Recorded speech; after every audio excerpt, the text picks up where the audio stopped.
नमस्कार, आपलं झेंडे अकॅडमीमध्ये स्वागत आहे. आज आपण इयत्ता 10वी गणित भाग 2 प्रकरण आहे वर्तुळ सराव संच 3.5 सोडून घेणार आहोत. प्रश्न पहिला आहे, आकृती 3.77 मध्ये बिंदू Q हा स्पर्श बिंदू आहे. जर PQ बरोबर 12, PR बरोबर 8 तर PS बरोबर किती, RS बरोबर किती? या दोन रेषाखंडांची लांबी आपल्याला काढायची आहे. त्यासाठी इथे शेजारी आकृती दिलेली आहे. या आकृतीमध्ये जर दिलेली माहिती आपण जर यामध्ये भरून घेतली तर आपल्याला कळेल की इथे काय करायचं आहे. इथे PQ बरोबर 12 दिलेला आहे. तर हा PQ जो आहे तो स्पर्शखंड आहे. तर इथे याची किंमत आपण 12 या ठिकाणी टाकूया. ही PR ची किंमत 8 आपल्याला दिलेली आहे.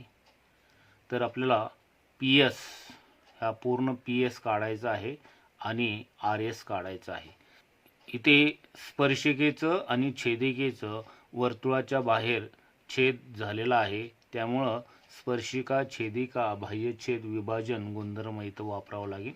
तर सुरुवातीला आपण उत्तरात म्हणूया, या इथे उत्तरामध्ये म्हणूया आपण आकृतीवरून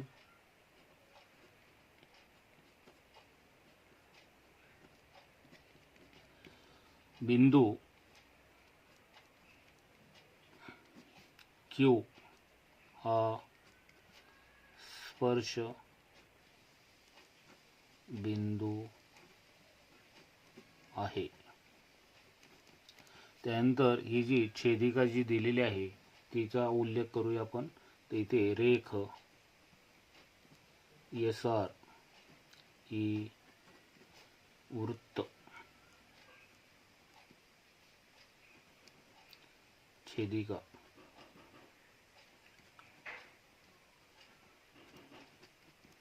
आहे. हे सगळं आपल्याला आपण पक्ष किंवा दिला आहे. स्पर्शिका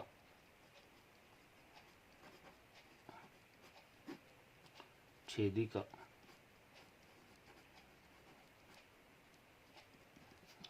बाह्य छेद विभाजन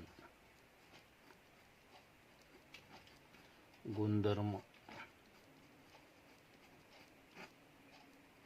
तर स्पर्शिका छेदिका बाह्यछेद विभाजन गुणधर्म काय असतो? तर स्पर्शिकेचा वर्ग, तर इथे PQ वर्ग बरोबर छेदिकेचा पूर्ण भाग म्हणजे SP किंवा PS गुणिले बाहेरचा भाग PR. आता यामध्ये आपल्याला काय काय किमती दिलेल्या आहेत त्या आपण इथे घेऊया. तर इथे PQ ची किंमत आपल्याला दिलेली आहे 12. त्यानंतर PR ची किंमत आपल्याला 8 दिलेली आहे. आता या किमती यामध्ये जर आपण ठेवल्या तर PQ च्या जागी आपण 12 ठेवूया. तर 12चा वर्ग. त्यानंतर SP म्हणजेच PS जो तुम्हाला काढायचा आहे आणि PR जो आहे तो तुम्हाला 8 दिलेला आहे. तर यावरून PS ची किंमत निघेल. तर इथे आपण 12चा वर्ग पहिल्यांदा करूया. 144 8 गुणिले आहेत, छेदाला येतील, भागिले होतील बरोबर PS. 8 पक्षांतर केल्यानंतर छेदाला येतील. तर इथे 144/8. आता इथे आपण रफ घेऊन त्यावर भागाकार करू शकता. इथे भाग डायरेक्ट द्यायचा असेल तर देऊ शकता तुम्ही. बेनी भाग दिला, 2 चौक 8, 2 7 14, 2 दुने 4. परत इथे 4 1 4, 4 1 4, 7तून 4 गेले, राहिले 3, 4 8 32. इथे 18 राहतील. तर इथे PS बरोबर 18. तर ही आपली PS ची किंमत येईल. आता आपली PS जी आहे ती पूर्ण जी PS जी आहे ती 18 आलेली आहे. आता हा जर दरम्यानचा संबंध जर वापरला आपण P-R-S, तर आपल्याला या RS ची किंमत काढता येईल. तर तो आपण दरम्यानचा संबंध वापरूया. तर इथे P' आर डॅश एस हा जर दरम्यानचा संबंध वापरला तर आपल्याला आर एसची किंमत मिळू शकते. तर इथे पी एस म्हणजे पूर्ण अंतर बरोबर ह्या छोट्या अंतरांची बेरीज. तर इथे पी एस बरोबर पी आर अधिक आर एस असं होईल. आता आपल्याकडं पी एस जी आहे ती 18 आहे. त्यानंतर पी आर इथे पी एस जी आपण काढली होती मगाशी, पी एस या अगोदर आपण काढलेली 18. त्यानंतर पी आर आपल्याला दिलेले आहे 8. तर आपल्याला आर एस काढायचे आहे. तर इथे पी एसच्या जागी 18 ठेवले आहे आणि पी आरच्या जागी 8 आणि आर एस आपल्याला काढायचं आहे. जर इथे आर एस ठेवला आपण तर 18 वजा 8 म्हणजेच आर एसची किंमत तुम्हाला मिळेल 18तून 8 गेल्यानंतर 10. तर अशा प्रकारे आर एसची किंमत 10 मिळेल. प्रश्न दुसरा, आकृती 3.78 मध्ये जीवा एम एन आणि आर एस एकमेकांना बिंदू डी मध्ये छेदतात. जर आर डी बरोबर 15, डी एस बरोबर 4, एम डी बरोबर 8 तर डी एन बरोबर किती? दुसरा प्रश्न आहे, जर आर एस बरोबर 18, एम डी बरोबर 9, डी एन बरोबर 8 तर डी एस बरोबर किती? यासाठी इथे आकृती दिलेली आहे. यामध्ये 2 प्रश्न आहेत, त्यापैकी पहिला सोडवल्यानंतर दुसरा सोडवायचा आहे.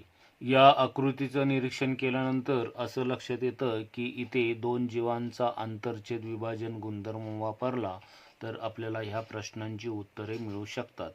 तर इथे सुरुवातीला आपण म्हणूया उत्तर.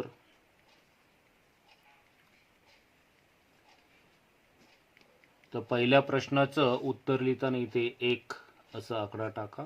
तर 1चं उत्तर लिहिताना आपण इथे ज्या किमती दिलेल्या 1 मध्ये त्या किमती याच्यामध्ये आकृतीमध्ये पहिल्यांदा भरून घेऊया. इथे आर डी बरोबर 15, त्यानंतर डी एस ही आपल्याला 4 दिलेली आहे, त्यानंतर एम डी जी आहे ती 8 दिलेली आहे आणि तुम्हाला डी एन काढायचे आहे. तर इथे सुरुवातीला आपण म्हणूया जीवा एम एन आणि आर एस एकमेकींना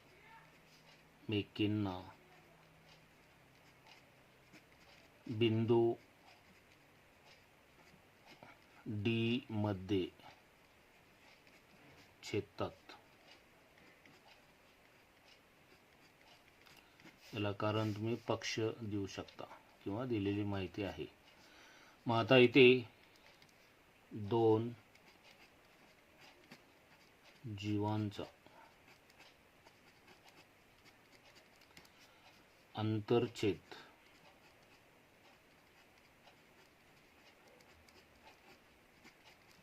विभाजन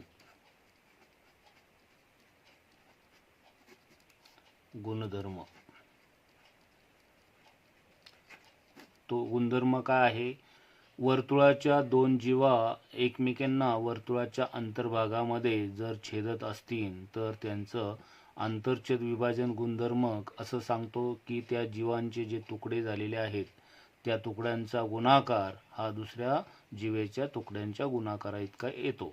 मग आता पहिली जीवा आहे आपली एम एन, तिचे 2 भाग जे आहे एम डी आणि डी एन यांचा गुणाकार करूया आपण. तर इथे एम डी गुणिले डी एन, तर हा गुणाकार कोणा इतका असतो? तर दुसरी जी जीवा आहे आर एस, तर तिचे 2 भाग म्हणजे आर डी आणि डी एस. तर इथे आर डी गुणिले डी एस. आता यामध्ये आपल्याला ज्या किमती दिलेल्या आहेत त्या इथं आपण घेऊया. तर इथे आर डी दिलेला आहे आपल्याला 15, त्यानंतर डी एस आपल्याला पहिल्या प्रश्नामध्ये 4 दिलेला आहे, त्यानंतर एम डी हा 8 दिलेला आहे आणि डी एन आपल्याला काढायचा आहे. या दिलेल्या किमती यामध्ये आपण घेऊया. तर इथे एम डी ची किंमत 8 आहे, त्यानंतर डी एन ची किंमत आपल्याला काढायची आहे त्यानंतर आर डी ही 15 दिलेली आहे, त्यानंतर डी एस ही 4 दिलेली आहे. आता डी एनची किंमत काढण्यासाठी डी एनला एकटाच ठेवा. इथे हा गुणाकार केला तरी चालेल किंवा तसाच ठेवला तरी चालेल. इथं 15 गुणिले 4 भागिले 8, तर इथे 4 एके 4, 4 दुने 8.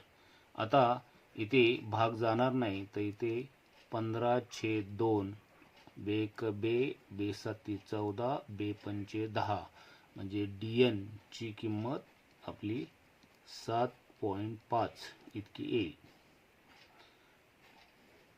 तर ह्या पहिल्या प्रश्नाचं उत्तर झालेलं आहे. आता आपल्या दुसऱ्या प्रश्नाचं उत्तर देण्यासाठी या दुसऱ्या प्रश्नामध्ये जी माहिती दिलेली आहे ती आपण ह्या आकृतीमध्ये घेऊया. तर इथे आर एस ही जी पूर्ण आर एस जो आहे तो 18 आहे. त्यानंतर एम डी जी आहे ती 9 आहे. त्यानंतर डी एन 8 आहे. आता आपल्याला डी एस काढायचा आहे. हा डी एस काढायचा आहे. तर इथं आपल्याला हे तुकडे न देता पूर्ण दिलेला आहे. मग इथं हा जर पूर्ण 18 असेल तर त्यापैकी डी एस जो आपल्याला काढायचा आहे तो जर एक्स घेतला तर हा आर डी जो आहे तो पूर्ण 18मधून 18 वजा एक्स असा होईल. ही पहिली किंमत तयार करून घ्यावं लागेल.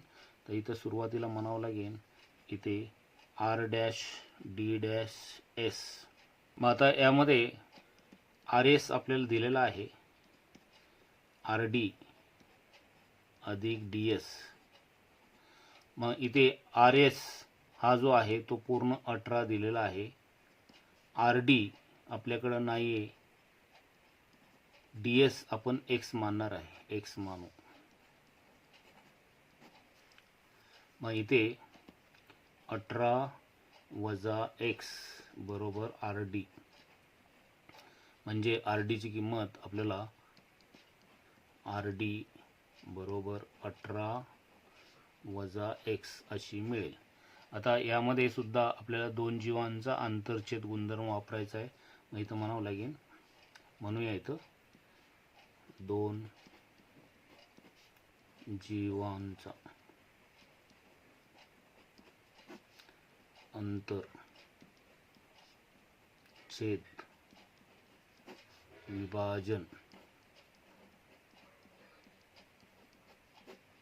गुणधर्म. इथे पहिली जीवा एम एन आहे, तिचे दोन भाग जे आहे इथे एम डी गुणिले डी एन. त्यानंतर दुसरी जीवा आर एस आहे, तिचे दोन भाग जे आहे आर डी गुणिले डी एस असे आहेत. आता यामध्ये आपल्याकडे ज्या किमती आहेत त्या इथं आपण घेऊया. एम डी जे आहे ती आपल्याकडे 9 आहे. त्यानंतर डी एन जी आहे ती 8 आहे. त्यानंतर आर डी ही आपण काढलेली 18 वजा एक्स. त्यानंतर डी एस आपल्याला काढायची ती एक्स आहे. मग इथे एम डी जी आहे ती 9 आहे, डी एन 8 आहे. त्यानंतर आर डी जी आहे ती 18 वजा एक्स आणि डी एस जी आहे ती एक्स आहे. या समीकरणाला व्यवस्थित सरळ रूप द्यायचं आहे. 9 गुणिले 8, 9 8 72. त्यानंतर इथे एक्स जो आहे तो कंसाच्या बाहेर आहे, यांनी आपल्याला कंसामध्ये गुणावं लागेल. तर इथे एक्स गुणिले 18 तर 18 एक्स असे होतील. त्यानंतर वजा एक्स गुणिले एक्स तर एक्सचा वर्ग.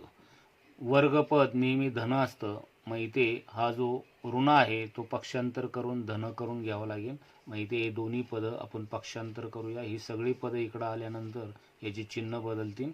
वजा एक्स वर्गाचं पक्षांतर केल्यानंतर अधिक एक्स वर्ग होईल. 18 जे आहे ते अधिक आहे, पक्षांतर झाल्यानंतर वजा होतील 18 एक्स. त्यानंतर 72 आपण आहे तसे ठेवलेले आहे. ही जी दोन पदं आहेत ती 72कडं आल्यानंतर यांची चिन्ह बदललेली आहेत. 72चं चिन्ह बदलणार नाही. या बाजूला काही नाही राहिलं म्हणजे शून्य राहिला. आता हे वर्ग समीकरण आहे. हे वर्ग समीकरण तुम्हाला व्यवस्थित सोडवायचं आहे. यामध्ये शेवटचं पद 72 आहे. पहिल्या पदाला सहगुणक नाही मग इथे 72 जे आहे अधिक 72 याची आपल्याला असे अवयव घ्यायचे आहेत की 72ची फोड करताना त्याला मधल्या पदाचे चिन्ह द्यायचे आहेत वजा वजा. धन 72चे अवयव पाडताना आपल्याला अशा दोन संख्या घ्यायच्या आहेत की त्यांचा गुणाकार 72 राहील मात्र बेरीज 18 येईल. तर अशा दोन संख्या ज्या आहेत तर 12×72 तर 12 गुणिले 6. तर 12 आणि 6 यांचा गुणाकार 72 येतो आणि बेरीज जी आहे 12 आणि 6 यांची बेरीज 18 होते. आता हे दोन्ही वजा वजा येतील मधल्या पदात चिन्ह. आता इथे तुम्हाला डायरेक्ट करायचं असेल तर डायरेक्ट करू शकता कारण इथे पहिल्या पदाला सहगुणक नाही आहे. तर इथे ही जी पदं आहेत तुम्ही इथे डायरेक्ट घेऊ शकता म्हणजे x वजा 12 दुसऱ्या कंसात x वजा 6. ही जर स्टेप तुम्हाला कळली नसेल तर ह्या 18च्या जागी हे पदं घ्या. तर इथे x वर्ग वजा 12x वजा 6x अधिक 72 बरोबर 0.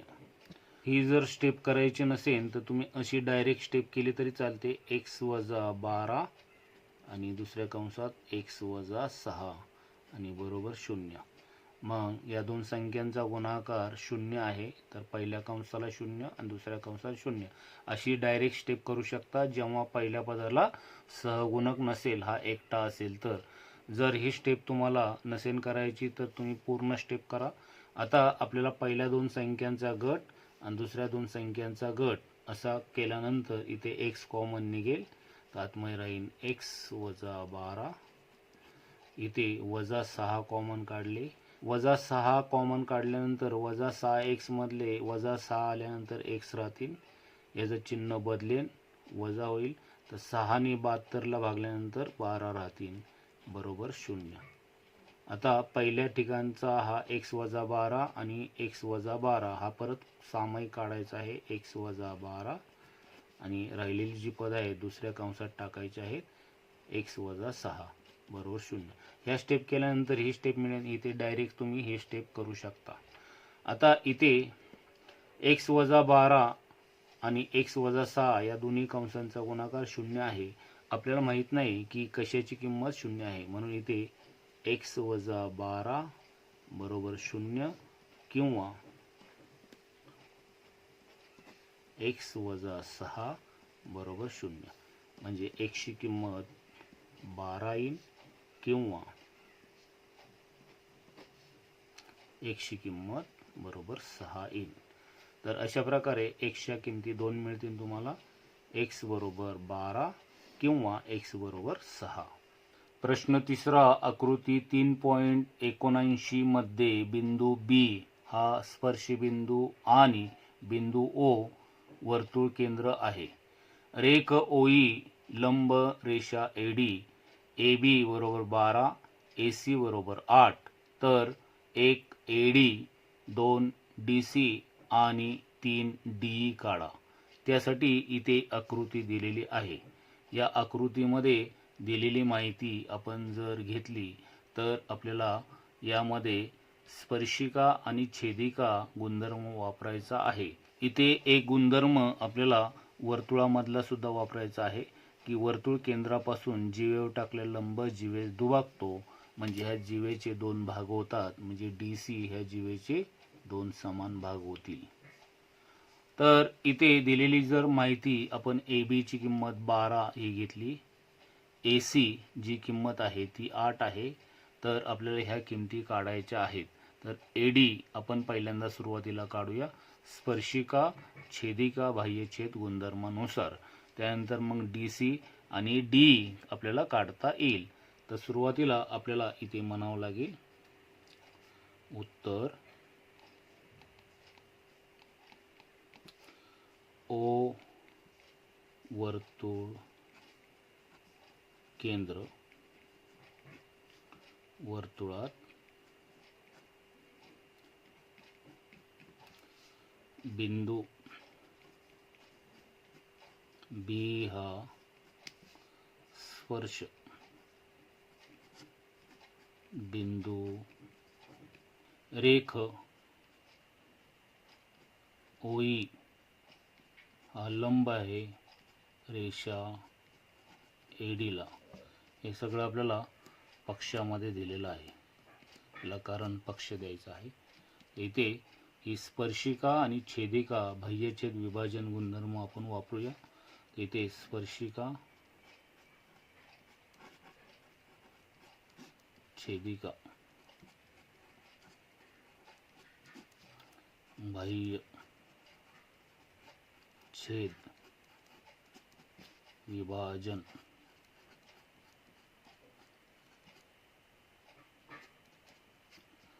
गुणधर्म.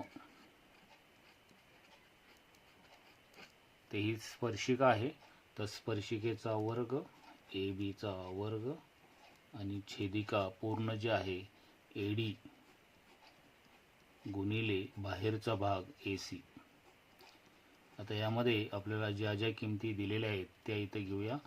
ए बी आपल्याला दिलेले आहे 12, ए सी आपल्याला दिलेले 8. तर आपल्याला सुरुवातीला ए डी काढायचे आहे. ही माहिती यामध्ये घेऊया आपण. तर ए बीच्या जागी आपण 12 ठेवूया, 12चा वर्ग. ए डी आपल्याला काढायचे आहे, ए सी 8 आहे. तर इथे 12चा वर्ग 144, त्यानंतर 8 गुणिले आहेत, पक्षांतर केल्यानंतर भागिले होईल, राहील ए डी. आता इथे भाग देऊया आपण. इथे बे चौक 8, त्यानंतर बे साती 14, बे दुनी 4. त्यानंतर इथे 4 एके 4, 4 एके 4, 7 मधून 4 गेल्यानंतर 3 उरतील आणि त्या उठवले 2, 4 8 32. तर अशा प्रकारे ए डी याची किंमत आपल्याला 18 मिळेल. तर ही पहिली किंमत आहे. याला एकक काय नाही, तर आपण एकक शब्द वापरू शकता, एकक. आता इथे ए डीची किंमत 18 ही आलेली आहे. इथे आपल्याकडे पूर्ण ए डीची किंमत 18 आहे आणि ए सी जी आहे ती 8 आहे. ए डीची किंमत आपण 18 काढलेली आहे आणि ए सी आपल्याकडं 8 आहे. हा दरम्यानचा संबंध आपण वापरूया. तर इथे सुरुवातीला आपल्याला म्हणावं लागेल A dash C dash D. तर इथे ए डी बरोबर ए सी अधिक सी डी. तर ए डीची किंमत आपल्याकडं 18 आहे, ए सी 8 आहे. तर आपण सी डी काढू शकता. 18 ही संख्या तशी ठेवूया आणि 8 पक्षांतर करूया, वजा 8 होतील, बरोबर सी डी म्हणजे डी सी. तर इथे डी सीची किंमत आपली जी आहे ती 18 मधून 8 गेल्यानंतर 10 अशी राहील. तर डी सीची किंमत 10 येईल. त्याला एकक काय नाही, तर इथे एकक शब्द म्हणू शकता तुम्ही, एकक. आता आपल्याला डी ची किंमत जर काढायची असेल तर पक्षामध्ये आपल्याला दिलेलं आहे, ते सुरुवातीला आपण सुद्धा लिहिलेलं आहे.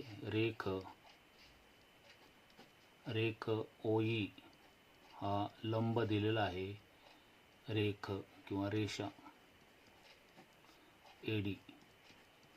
तर हा ओई जो आहे तो एडीला लंब असेल तर तो डी सीला सुद्धा लंब असणार आहे, हे आपल्याला पक्षामध्ये दिलेलं आहे. मग वर्तुळ केंद्रापासून जीवेवर जर लंब टाकला तर तो जीवेचे 2 भाग करतो. या जीवेचे 2 भाग होतील. तर प्रत्येक भाग जो आहे तर इथे डी जेवढा आहे तेवढाच ई सी होईल आणि हे दोघंही 1/2 पूर्ण डी सीच्या. तर इथे वर्तुळ केंद्रापासून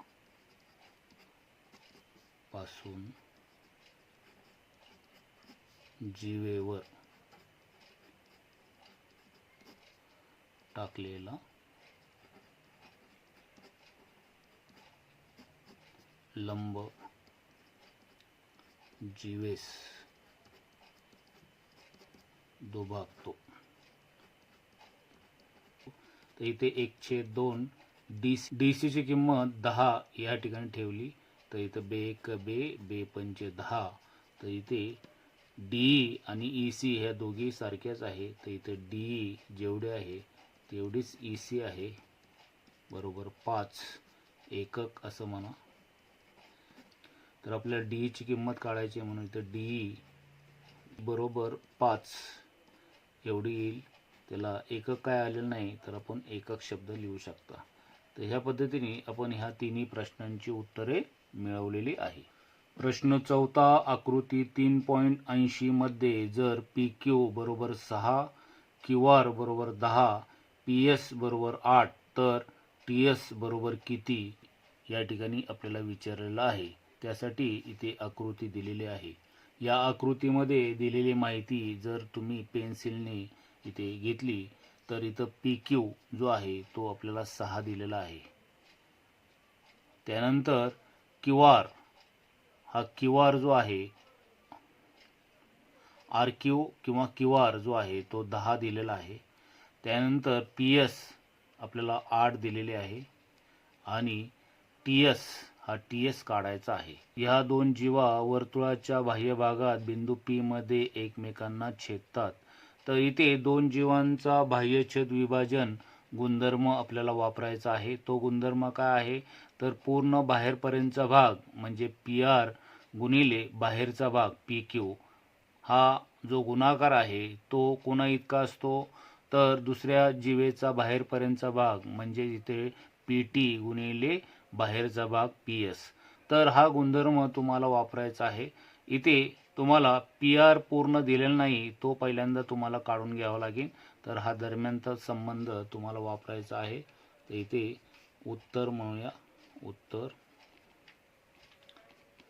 इथे दरम्यानचा संबंध P dash Q dash R, त्यामध्ये आपल्याला ज्या ज्या किमती दिलेल्या आहेत, पी क्यू बरोबर 6 दिलेले आहे, आर क्यू म्हणजेच क्यू आर बरोबर 10 दिलेले आहे. यामध्ये दरम्यानचा संबंध आपण वापरून इथे पी आर काढू शकतो. तर इथे पी आर बरोबर पी क्यू अधिक क्यू आर. आता पी क्यू ची किंमत आपल्याकडे 6 दिलेली आहे आणि क्यू आर ची किंमत 10 दिलेली आहे. तर पी आर आपल्याला काढायचं आहे. तर पी आर आपल्याला मिळेल 16. पी आर काढल्यानंतर आपल्याला दोन जीवांचा बाह्यछेद विभाजन गुणधर्म वापरायचा आहे. तर इथं म्हणूया दोन जीवांचा बाह्य छेद विभाजन गुणधर्म. जीवेचा पूर्ण बाहेरपर्यंतचा भाग म्हणजे पी आर गुणिले बाहेरचा भाग पी क्यू बरोबर दुसऱ्या जीवेचा पूर्ण भाग पी टी गुणिले बाहेरचा भाग पी एस. आता यामध्ये आपल्याकडे काय काय किमती आहेत, तर इथं पी आर आहे 16, त्यानंतर पी क्यू आपल्याकडं आहे ती 6 दिलेली आहे, पी टी आपल्याकडं नाही आहे, पी एस आपल्याकडे 8 दिलेले आहे. तर ह्या किमती यामध्ये आपण ठेवायच्या आहेत. पी आरच्या जागेवर आपण 16 ही किंमत ठेवूया, पी क्यूच्या जागेवर 6, पी टीची किंमत आपल्याला काढायची आहे, त्यानंतर पी एस आपल्याकडे 8 आहे. तर इथे टी एस आपल्याला काढण्यासाठी पहिल्यांदा पी टी ही किंमत काढून घ्यावं लागेल, मग नंतर टी एस निघेल. तर इथे 16 गुणिले 6 हा गुणाकार केला तरी चालेल किंवा तसाच ठेवा आणि 8 गुणिले आहेत, इकडे पक्षांतर केल्यानंतर भागिले होतील, बरोबर राहिले पी टी. आता आपण भाग देऊया. इथे 4 दुने 8, त्यानंतर 4 चौक 16, बेक बे बेत्रिक 6, म्हणजे पी टीची किंमत तुम्हाला काढायची असेल तर 4 गुणिले 3 तर 4 त्रिक 12. पी टीची किंमत 12 इतकी आलेली आहे, पण पी टी आपल्याला काढायचा नाही, आपल्याला टी एस काढायचा आहे. तर हा टी एस काढण्यासाठी तुम्हाला इथे एस पी ही 8 दिलेली आहे आणि पूर्ण टी पी जी आहे ती 12 आहे. तर आपल्याला टी एस काढता येईल. आपल्याला दरम्यानचा संबंध वापरावा लागेल, P dash S dash T. तर इथे P dash S dash T, तर इथे पी टी बरोबर PS अधिक ST. तर यामध्ये आपल्याकडे काय काय आहे, तर इथे PT ची किंमत आपल्याकडे 12 आलेली आहे. त्यानंतर PS जो आहे तो 8 आहे. आपल्याला TS काढायचे आहे, तर इथं TS आपण तशीच घेऊया. तर PTच्या जागी आपण 12 ही किंमत ठेवूया. त्यानंतर PSच्या जागेवर 8 ही किंमत ठेवूया आणि ST म्हणजेच TS. तर या ठिकाणी 8 पक्षांतर करूया आपण. 12 कडे या 8 उजवीकडे आहे, ते डावीकडे पक्षांतर करूया समीकरणाच्या आणि इकडे TS तशीच राहील. मग इथे TS बरोबर 12तून 8 गेल्यानंतर 4 असे उरतील. तर TS ची किंमत आपल्याला 4 मिळेल. प्रश्न 5वा आकृती 3.81 मध्ये रेख EF हा व्यास आणि रेख DF हा स्पर्शिका खंड आहे. वर्तुळाची त्रिज्या R आहे, तर सिद्ध करा DE गुणिले GE बरोबर 4R वर्ग म्हणजे त्रिज्या वर्ग. आता त्यासाठी इथे आकृती दिलेली आहे. या आकृतीच्या सहाय्याने आपल्याला सिद्धता सोडवायची आहे. जो प्रश्न दिलेला आहे त्यामध्ये पक्ष आणि साध्य वेगवेगळं दिलेलं नाही, तर तुम्हाला तरच्या अगोदरचा जो भाग आहे त्यामध्ये पक्ष म्हणून घ्यायचा आहे आणि तर नंतरचा भाग साध्य म्हणून घ्यायचा आहे. आता इथे सिद्धता मी इथे डायरेक्ट सोडून दाखवणार आहे.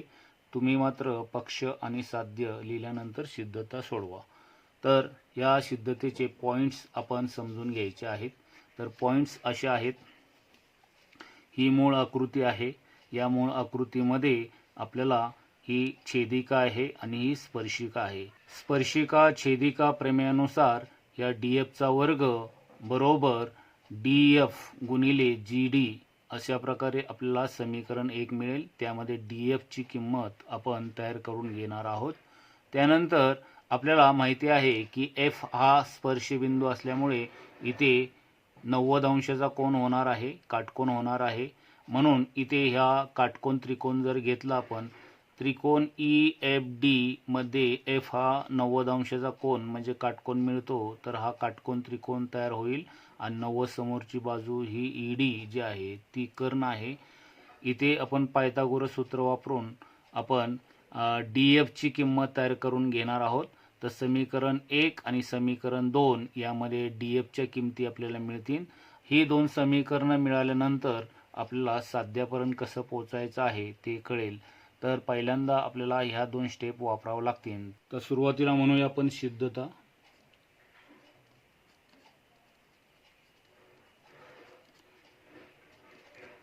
या सिद्धतेमध्ये वर्तुळाचे केंद्र H आहे, तर इथं म्हणूया H केंद्र वर्तुळामध्ये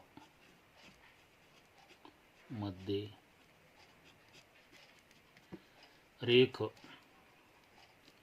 EF हा वर्तुळाचा व्यास आहे, हे आपल्याला पक्षात दिलेलं आहे. मग जर हा वर्तुळाचा व्यास असेल तर या ठिकाणी EH आणि HF या वर्तुळाच्या त्रिज्या होतील. तर या प्रत्येकी R आहेत. तर वर्तुळाच्या त्रिज्या R आहेत. तर इथे म्हणूया आपण EH बरोबर HF बरोबर R. तर याला आपण म्हणूया एकाच वर्तुळाच्या त्रिज्या. एकाच वर्तुळाच्या त्रिज्या असतील तर त्या समान असतात. मग इथे आपल्याला जर व्यास काढायचा झाला तर इथे व्यासाचं सूत्र आहे व्यास, वर्तुळाचा व्यास बरोबर 2 गुणिले त्रिज्या, हे सूत्र आहे. हे सूत्र आहे. तर इथे व्यास जो आहे तो EF आहे, तो 2 गुणिले त्रिज्या म्हणजेच यापैकी कोणती बी एक घ्या म्हणजे R. तर इथे EF जी आहे ती आपल्याला 2R मिळेल. त्याला विधान क्रमांक 1 म्हणा. स्पर्शिका छेदिका बाह्यछेद विभाजन. इथे स्पर्शिका छेदिका बाह्य छेद विभाजन गुणधर्म किंवा प्रमेय म्हणू शकता। तर हा गुणधर्म सांगतो की स्पर्शिकेचा वर्ग, तर इथे DF चा वर्ग बरोबर छेदिकेचा पूर्ण भाग म्हणजे ED गुणिले बाहेरचा भाग तर GD। तर यामध्ये आपण DF वर्ग बरोबर ED गुणिले GD अशी किंमत मिळवलेली। हे आपलं विधान क्रमांक जे पहिलं 1 होतं, आता विधान क्रमांक 2 आपण मिळवलेला आहे। आता आपल्याला दरम्यानचा संबंध वापरायचा आहे। हा दरम्यानचा संबंध जो आहे तो इथे आपण वापरूया। तर इथे E dash G dash D, तर इथे E dash G dash D हा दरम्यानचा संबंध, E आणि G आणि D हे एका रेषेत बिंदू आहेत। हा दरम्यानचा संबंध आपण जर वापरला तर इथे ED बरोबर GE, तर इथे GE जो आहे तो आपल्याला साध्यामध्ये अधिक GD। आपल्याला GE ची किंमत जर मिळवायची असेल तर इथे ED वजा GD अशी मिळेल। तर ह्यामध्ये विधान क्रमांक आपण 3 म्हणूया। त्यानंतर आपल्याला रेख DF जो आहे, रेख DF हा स्पर्शिका खंड आहे, स्पर्शिका खंड आहे, हे आपल्याला पक्षात दिलेलं आहे। DF जर F बिंदूमध्ये स्पर्श करत असेल तर इथे F ठिकाणी 90 अंशाचा कोन होईल। म्हणून इथे आपल्याला म्हणावं लागेल रेख DF लंब रेख EF। तर हा जो गुणधर्म आहे त्याला आपण म्हणू शकतो स्पर्शिका त्रिज्या प्रमेय। म्हणून हा काटकोन त्रिकोण आहे, म्हणून इथे म्हणावं लागेल त्रिकोण DFE मध्ये कोन DFE किंवा EFD बरोबर 90 अंश। मग जर हा 90 अंशाचा म्हणजे काटकोन त्रिकोण असेल तर यामध्ये पायथागोरस सूत्र वापरू शकतो आपण। तर इथे कर्णाचा वर्ग म्हणजे इथे D चा वर्ग बरोबर पायाचा वर्ग म्हणजे EF चा वर्ग अधिक उंची DF चा वर्ग, त्याला म्हणू शकतो आपण पायथागोरस सूत्र। आता यामध्ये दोघांमध्ये DF हा कॉमन आहे, तर इथे आपण DF जो आहे तो एका बाजूला ठेवूया। तर इथे DF वर्ग इथे DE वर्ग वजा EF वर्ग, तर ह्याला विधान क्रमांक आपण 4 म्हणूया। तर विधान क्रमांक 2 आणि विधान क्रमांक 4 चं जर आपण निरीक्षण केलं तर दोघांमध्ये हा DF जो आहे तो दोघांमध्ये सारखा आहे। तर इथे आपण विधान क्रमांक 2 आणि विधान क्रमांक 4 हा DF जर सारखा असेल तर ह्या बाजू सुद्धा सारख्या असणार आहे। मग इथे ED गुणिले GD बरोबर याची ही आपण बाजू घेतली आणि ह्याची 4 ची आपण ही बाजू घेऊया, D वर्ग वजा EF वर्ग। तर इथं म्हणूया विधान 2 आणि 4 वरून यामध्ये EF हा वजा आहे तो पक्षांतर केल्यानंतर अधिक होईल, तर हा पक्षांतर करूया आपण। तर EF चा वर्ग, त्यानंतर या ठिकाणी D वर्ग तसाच राहिलेला आहे आणि हे जो गुणाकार आहे तो पक्षांतर करूया। यामध्ये ED जो आहे म्हणजे D आहे तो वजा D गुणिले GD, तर हे पक्षांतर करून आणलेलं आहे। आता या दोघांमधून आपण D हा कॉमन काढूया, याच्यामध्ये आणि याच्यामध्ये दोघांमध्ये आहे, तर आतमध्ये राहीन डी वर्गातून डी कॉमन काढला तर डी राहीन वजा हा डी बाहेर आल्यानंतर तर इथे जी डी राहीन. विधान क्रमांक 3 मध्ये जी ची किंमत आपण ईडी वजा जी डी अशी तयार करून घेतलेली आहे. तर विधान क्रमांक 3 मधून आपण डी गुणिले डी वजा जी डी, तर डी वजा जी डी तर जी येतो. तर इथे ई एफ वर्ग तसाच राहील. तर इथे विधान 3 वरून विधान 1 मध्ये आपण ई एफ ची किंमत बरोबर 2R इतकी घेतलेली आहे. तर 2 गुणिले त्रिज्या विधान क्रमांक 1 मध्ये ई एफ ची किंमत जी आहे ती आता आपण टाकणार आहोत. विधान क्रमांक 1 मधून आपण ई एफ च्या जागी 2R इतकी किंमत टाकलेली आहे. त्याचा वर्ग बरोबर डी गुणिले जी. ई एफ च्या जागी आपण 2R इतकी किंमत घेणार आहोत, तर ती आपण विधान क्रमांक 1 मधून घेणार आहोत. इथं विधान 1 वरून आता 2चा वर्ग 4 आणि आर वर्गाचा वर्ग आर वर्ग डी गुणिले जी. साध्यामध्ये आपल्याला डी गुणिले जी बरोबर 4R वर्ग असं दिलेलं आहे. तर हे आपण आणलेलं आहे आणि इथं म्हणूया हे सिद्ध. झेंडे अकॅडमीचे शैक्षणिक व्हिडिओ आवडले असतील तर लाईक करा, सबस्क्राईब करा, नोटिफिकेशनसाठी बेल आयकॉन दाबण्यासाठी विसरू नका. धन्यवाद.